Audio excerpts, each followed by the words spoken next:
of Defense Staff, Lieutenant General Rocky Mead, along with the Commissioner of Police, Major General Anthony Anderson, the Minister of National Security, the Honorable Horace Chang, the Minister without portfolio in the Ministry of National Security, Senator Matthew Samuda, and the Attorney General, Mrs. Marlene Malahoo Fort. The Prime Minister will now speak. Prime Minister. Thank you, Numi. Good morning, everyone. On the advice of the security forces, I have recommended to the Governor General that a state of public emergency be declared in the Kingston Central and the Kingston Western Police Divisions.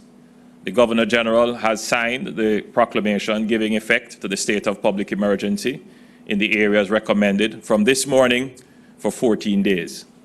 This will connect the states of public emergency existing in the Kingston East and St. Andrews South police divisions, creating an effective security corridor along the waterfront from Bull Bay in the east to Ferry in the west.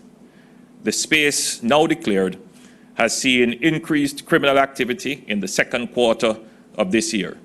These areas, if left unchecked, have shown historically that they can spiral to chaotic ends, even having national disruptive impact. We are also observing that the gangs in these areas are not confining themselves to traditional geographical boundaries within community locations, operations, and affiliations. This presents the possibility of super gangs emerging through collaboration, and this creates a platform for the insemination of more nefarious and foreign criminal activity. We have also seen an increase in criminal activity in extortion, especially around the market districts and the South Coast Highway Improvement Project, which has started along the Harborview through to Bull Bay route. At the launch of this project, I was clear that we will not allow criminals or politically connected persons to extort, hold up, or otherwise threaten the work in this area in any way.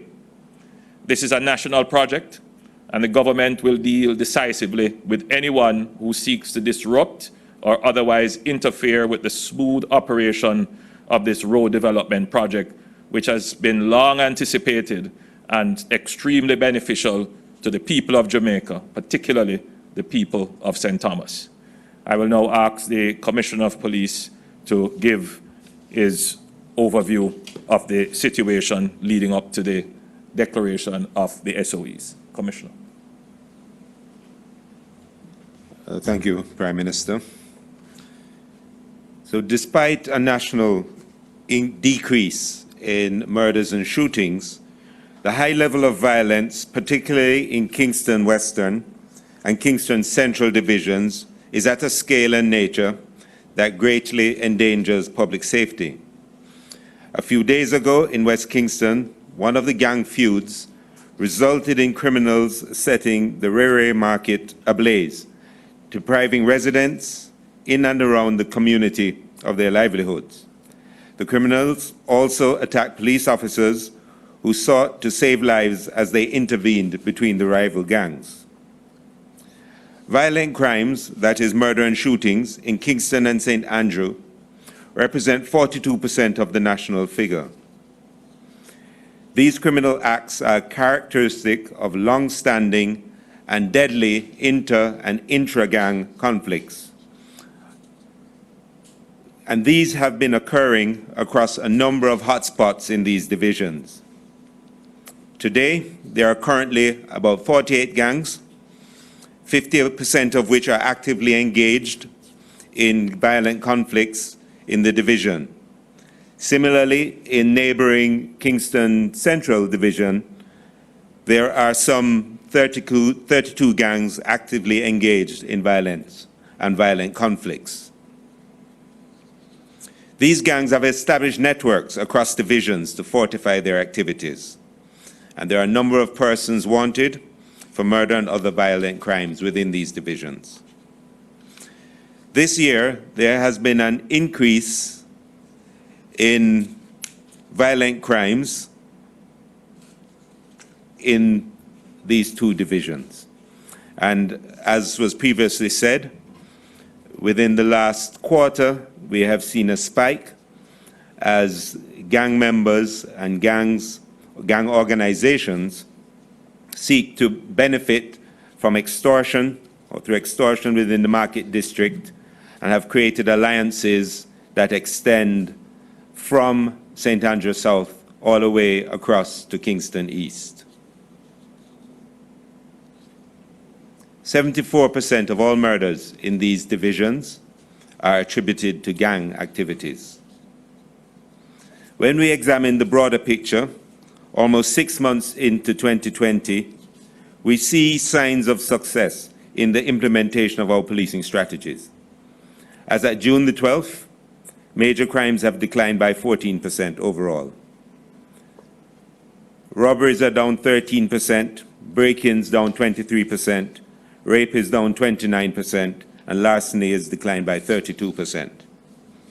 Notwithstanding this, we are seeing a much more coordinated attempt by criminal enterprises across Kingston and St. Andrew to coordinate their activities and create a much more unified response to how they make their illegal gains from these commercial areas.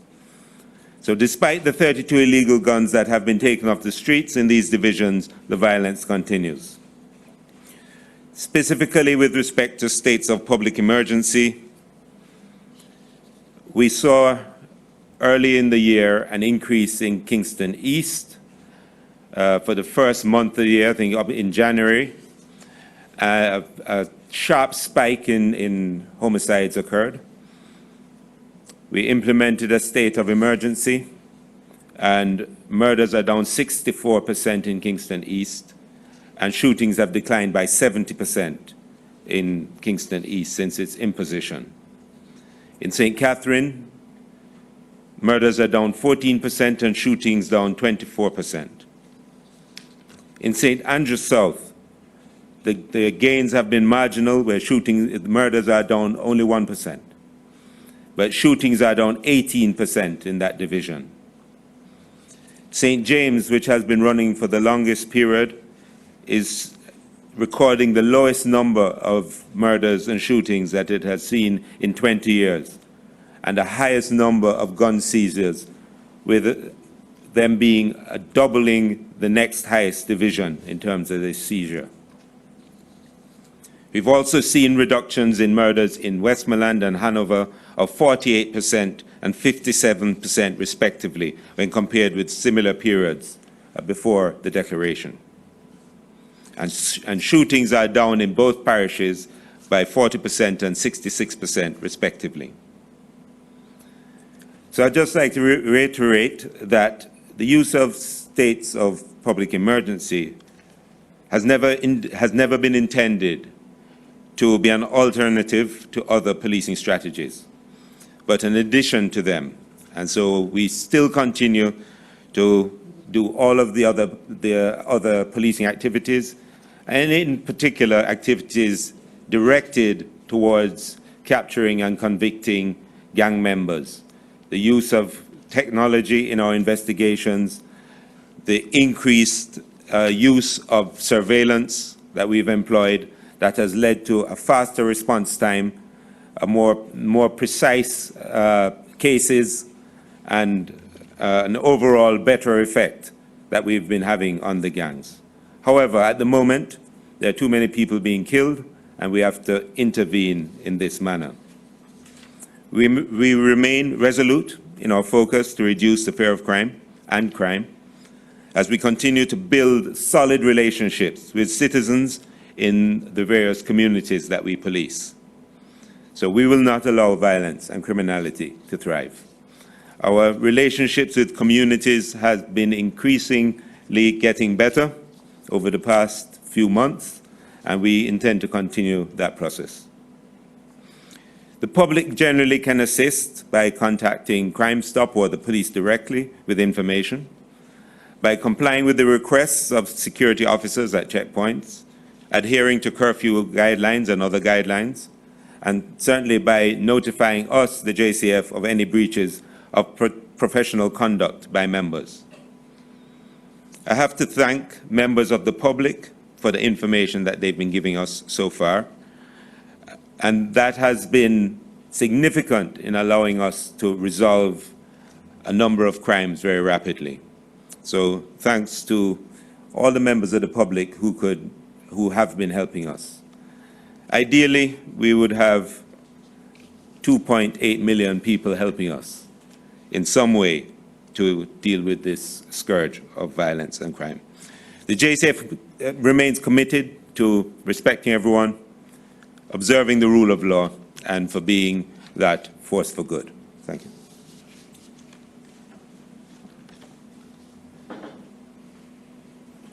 Thank you, Commissioner. I'll now invite the Chief of Defense Staff to give the definitions of the boundary.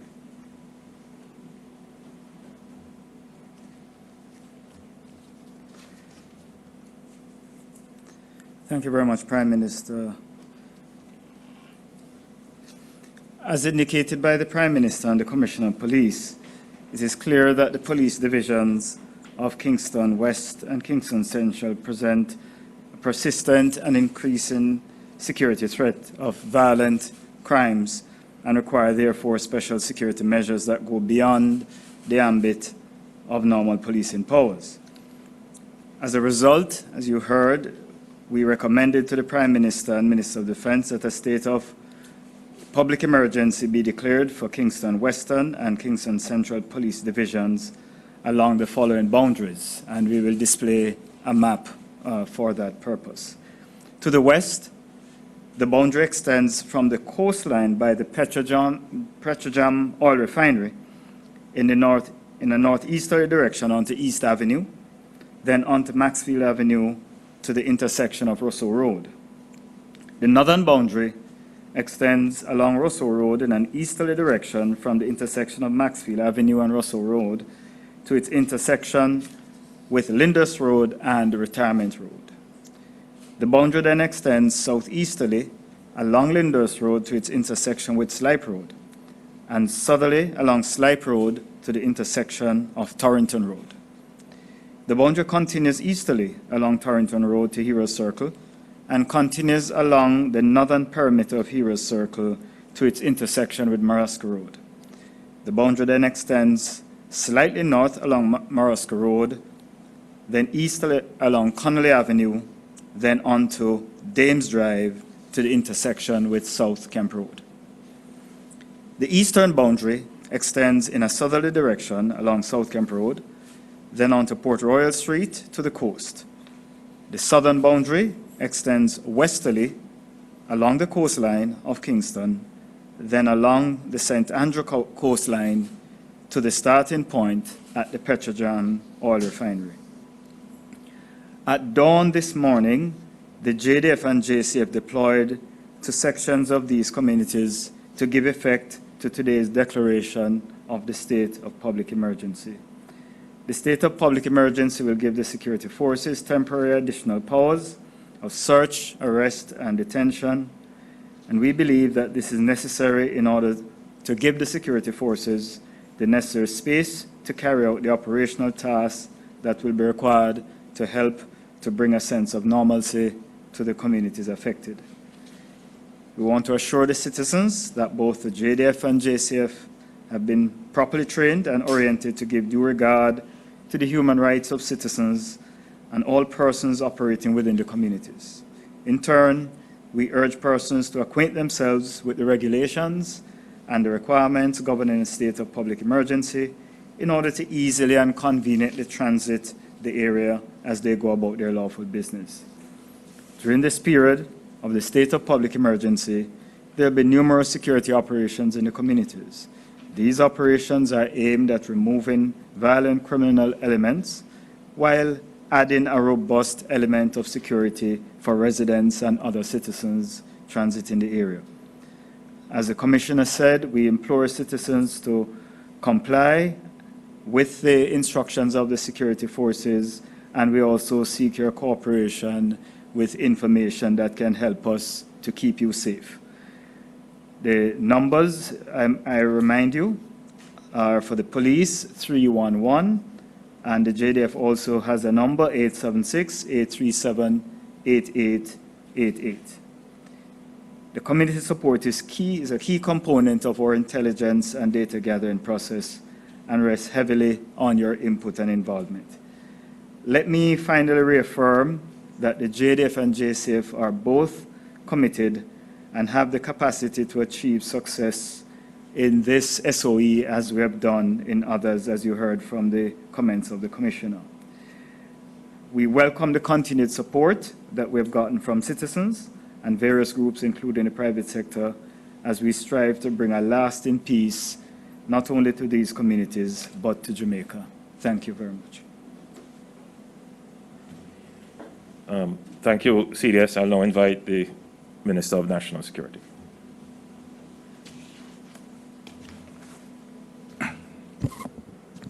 Thank you, Prime Minister. Gangs, guns, and dons have been named and understood to be the core of the criminal activity in Jamaica. The 4 divisions of St. Andrews South, Kingston Western, Kingston Central, and Eastern Kingston has active in that area some 2/3 of the entire gangs in Jamaica. Intra-gang and inter-gang warfare and conflict is the basis of more than 80% of the homicides committed in Jamaica. We have noticed in this particular area, indicated, increasing alliance between gangs across community and geographic boundaries and even political boundaries, which signals a level of cooperation between the gangs as they struggle over spoils, whether it is for extortion or imported weapons and other criminal activity that feed the economy of the gangs in these areas. It generates increasing homicides. And certainly for this year, we have seen that the number of homicides in the KMR region has in fact stand more than 55% of the total for the island. The level of activity in the 2 divisions named this morning, which joins the state of public emergency in the East Kingston Division and the St. Andrews South Division, has seen increased activity and demands urgent and active attention by security forces in a targeted manner. We are confident that the security forces will be able to remove from the area the kind of violence producers that are continuing to create serious pressure on the people of the corporate area, and in particular the communities involved in these 2 divisions. The security force will continue to increase other strategic development activities. Indeed, the Jamaica Constabulary Force and the Jamaica Defense Force has established a strong anti-gang team to deal with gang activity across the island. The level of gang warfare and intra-gang and inter-gang activity in these 2 divisions demand extraordinary measures, and so the government has moved to establish this and connect the 2 areas of state of public emergency in the corporate area. You'll notice from the map there's a crescent along the coastline from Bull Bay to Ferry and across the southern belt of the corporate area that could be described as the intense area of gang activity.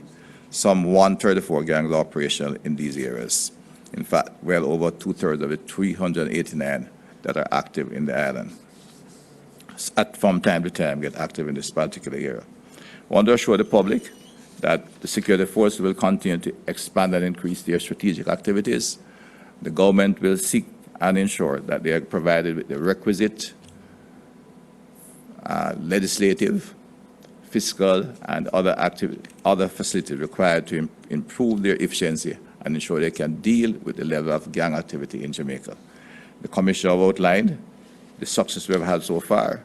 We will continue to expand their capacity, provide them with the requisite resources to ensure we'll in fact deal with this level of gang and disrupt all of the gangs operating in this area. It will take some time, but we seek the cooperation and the support of all citizens in ridding Jamaica of this great plague and disease of gang violence that undermines much of what we do as a civil society and as a state. As we move into this particular area, I urge the citizens in Central and the Kingston West Division of the police force to continue to support their police officers. The majority of officers in these areas are strong, capable, committed professionals, willing to take on the criminals and fighting to protect the citizens of Jamaica. We need the support of every decent, law-abiding citizen to ensure we can disrupt and dismantle the gangs in these areas. And thank you. Thank you, Minister. If there are any questions. Thank you so much, Prime Minister. And now for the members of the media who are on the Zoom call, we invite you then to pose your questions, if you have any, to presenters this morning, the Prime Minister, the Chief of Defence Staff, the Commissioner, or the Minister of National Security. You can use the raise hand feature if you have any questions. Sir, may I just pose one from social media in terms of, real quickly, they really want to know the collaboration between the security forces and private security companies that would have CCTV to help in the fight against crime, and especially in hotspots. Minister. I'm going to invite the Commissioner. The Jamaica program provides a medium by which there is a significant increase in the level of cooperation, not just with private security companies, but with the private sector in terms of using surveillance to identify and disrupt criminal activity in a number of communities. I'd invite the Commissioner to really speak some more on this development of the technology platform formation that he has established in the force, which is providing a nexus for increased cooperation and increased efficiency and effectiveness in dealing with the criminal gangs. Thank you for that question. So our collaboration with security companies and the private security goes beyond just surveillance. We have, even in our operations, and they also see a lot of what takes place, and so they share information with us a lot, and we have that kind of relationship. Specifically with CCTVs, not just private security, but the wider use of CCTVs by private citizens has allowed us to follow up on the crimes that have been committed very rapidly, to identify the perpetrators, and also to really have the evidence to build the cases on them. So a lot of members of the public have been sharing their CCTV footage with us, as well as obviously private security, and the combination of all of that has been very useful for us. Thank you, Mr. Commissioner. Those on Zoom have some questions. I acknowledge Michael Sharp from JNN. Mr. Prime Minister, sir, good morning to you and your colleagues and members of the JCF, JDF, et al. The question I have this morning is, I think I hear a collective sigh from the business operators in these areas, having gone through the COVID lockdown, and could you remind us of what the operating hours of businesses will be like, so they can perhaps remind themselves of what the undertakings are for a state of emergency and how they operate?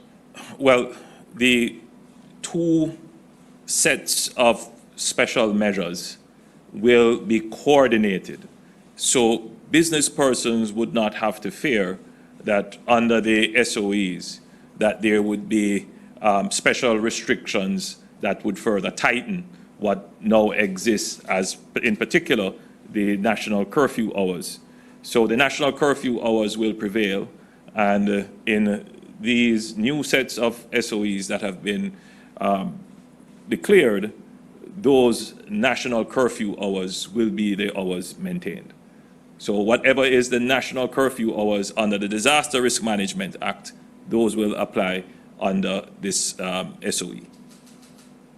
But I agree with you, Michael. I think that the business operators within that corridor, which essentially covers the business district and the market district of Kingston and St. Andrew, that they would now be breathing a sigh of relief, because we have seen in the last quarter, in this quarter, an increase in criminal activity, particularly around extortion.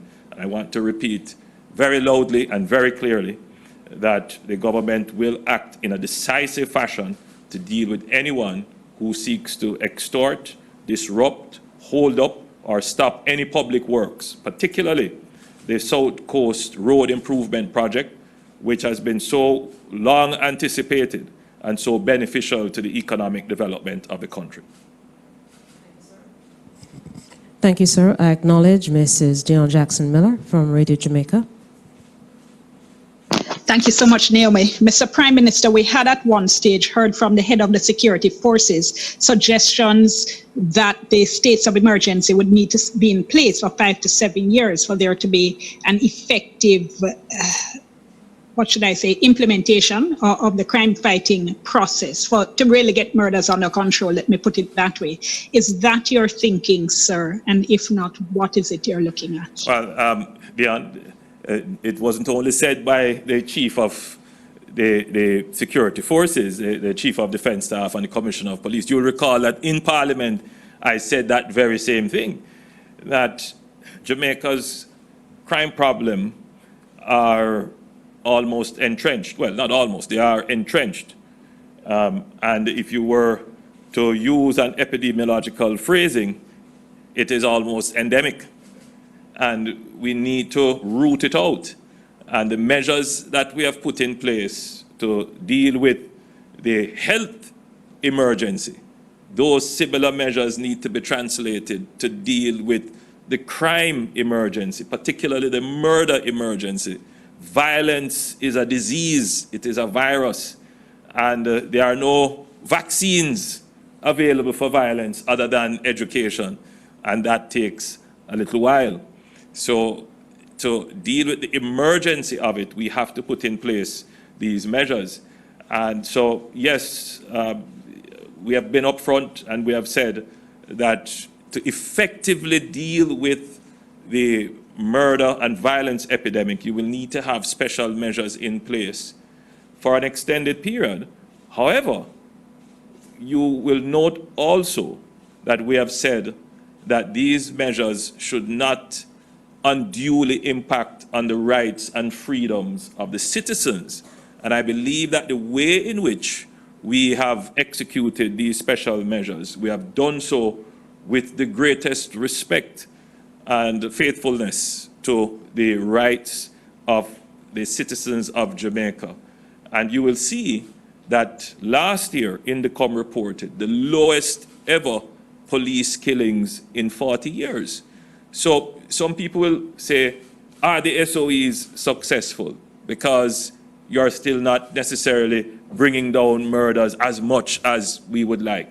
But if you balance both things, which is to use force without violence, you will see that our security forces have been doing an excellent job in flattening the murder curve and at the same time bringing down the police killings or security forces killings.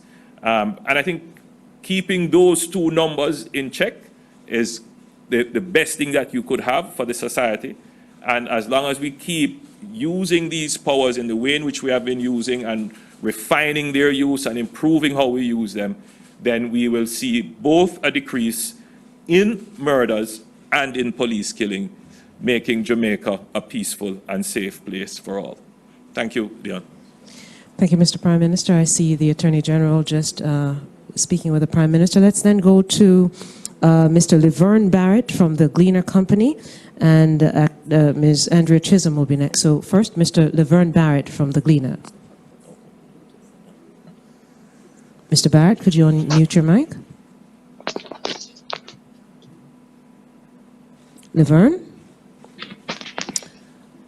We're not able to hear Laverne right now. Can we then just go to Ms. Andrea Chisholm until Laverne sorts out that audio issue?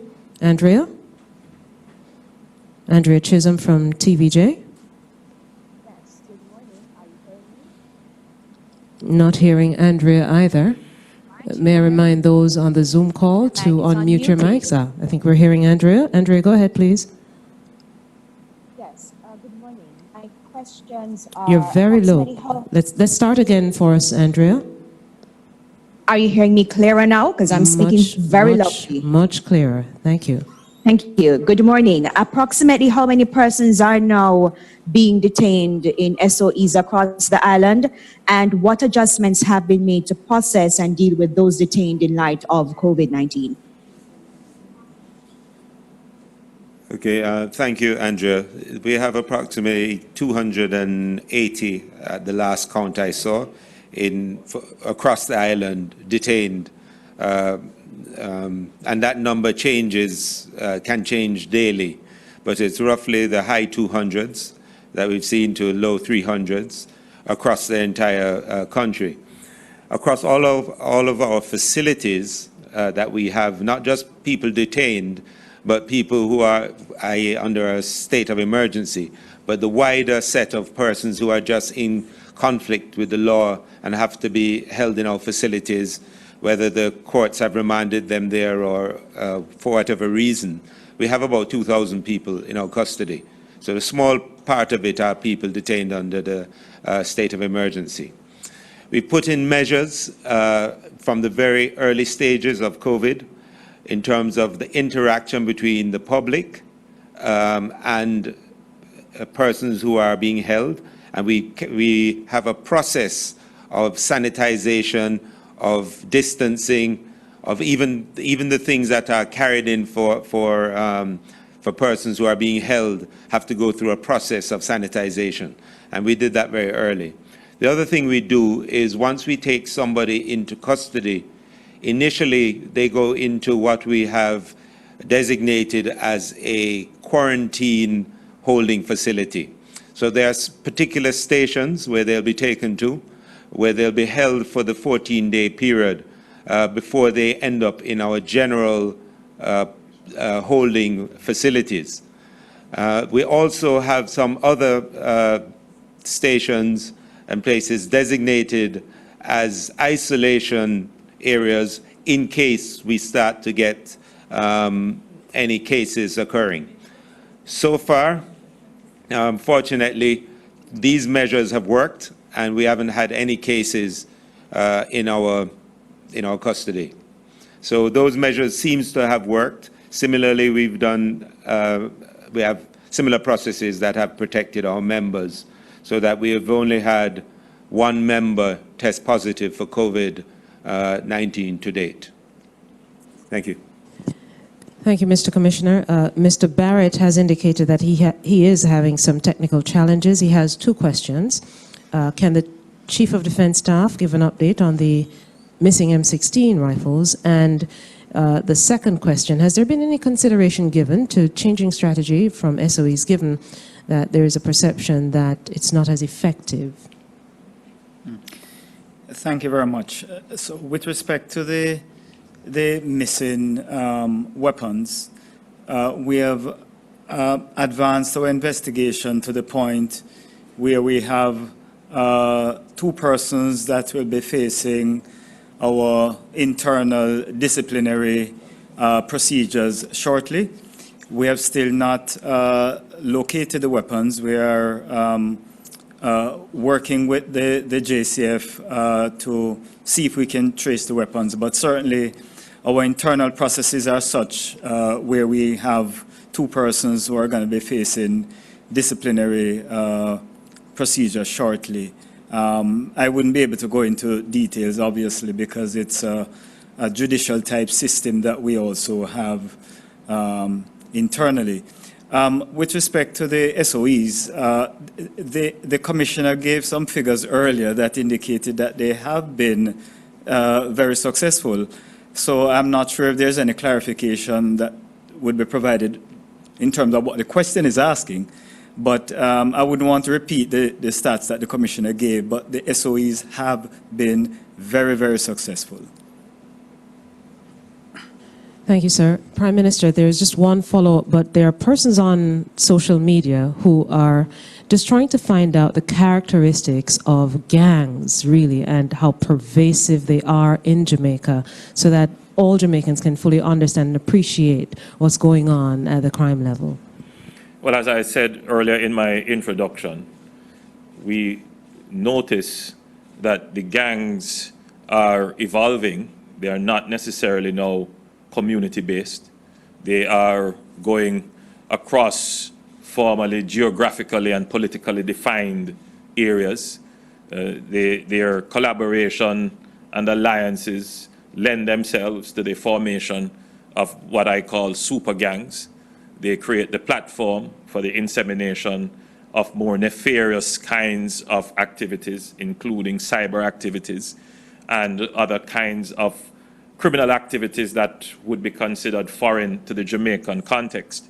And we're seeing more and more those kinds of behavior presenting themselves, which from a national security assessment requires a more national and coordinated security response. The SOEs will give us the ability to move across the police divisions. As you see, we now have a corridor across the waterfront, and we can largely move along with the gangs. So as they move from one community to the next, we can move along with them within this zone. We are also noticing an increase, as I've said before, in extortion. And extortion is inherently a gang activity, and it is the economic operations of almost all gangs. And that is particularly worrisome at a time when businesses are suffering under an economic recession, to now have an imposition on them of extortion that is of significant concern to the government. And we are also very particularly concerned that a national road project is about to begin, has started actually, and we are seeing signs of gangs, including politically connected persons, operating in such a way as to seek to extort or in other ways disrupt and prevent works from taking place. And I want to make it very clear, absolutely clear, that this is a national project and we will not allow thugs to disrupt our national project. Sir, one follow-up I'm seeing online, Mrs. Jackson Miller, then we can have a good morning. Mrs. Miller? Thank you so much. Yes, Mr. Prime Minister, in relation to the length of time, we're over 2 years from the time you first declared the first St. James state of emergency. So in terms of the timeline you're looking at, you're essentially saying that if elected for another term, we would be seeing all these states of emergency and probably more extending throughout your entire next term. Is that correct? No, that wouldn't be absolutely correct. If for some reason of good favor, crime were to go down, murders were to go down, then there would be no need. And I say it in that way to make the distinction. We are only using these measures because crime is high and murders are at an unacceptable level. So the measures that we employ are situationally appropriate. They are driven by evidence and data, and they are always measured in their application. So, this is not a question that is a difficult one, Dion. The criminals should know. The people who seek to undermine the state and to disrupt the state should know that this government is willing to put in place all measures necessary within the law to treat with whatever situation they present, including the use of states of public emergency. Criminals will know this, and we will deploy such measures as necessary. Thank you, Mr. Prime Minister. I think just one clarification for Michael Sharp asked a very important question regarding how the measures will work together. That is the Disaster Risk Management Act and the Special Powers, Emergency Powers Act. As it relates to curfews As I've said, the national curfew will be the overarching measure, and the SOEs will align to that. However, the public should also note that, as necessary, the security forces will conduct special operations within the defined areas under a state of public emergency, and from time to time, they may declare, as necessary, different curfew hours. So that is an operational matter that will be declared as necessary and as seen fit. Thank you so much, Mr. Thank you very Minister. much. All right. Thank you so much, members of the media, ladies and gentlemen, for joining us this morning. A special press conference being hosted by Prime Minister the Most Honorable Andrew Holness. Please do have a very good Sunday and rest of the day, as well as the coming week.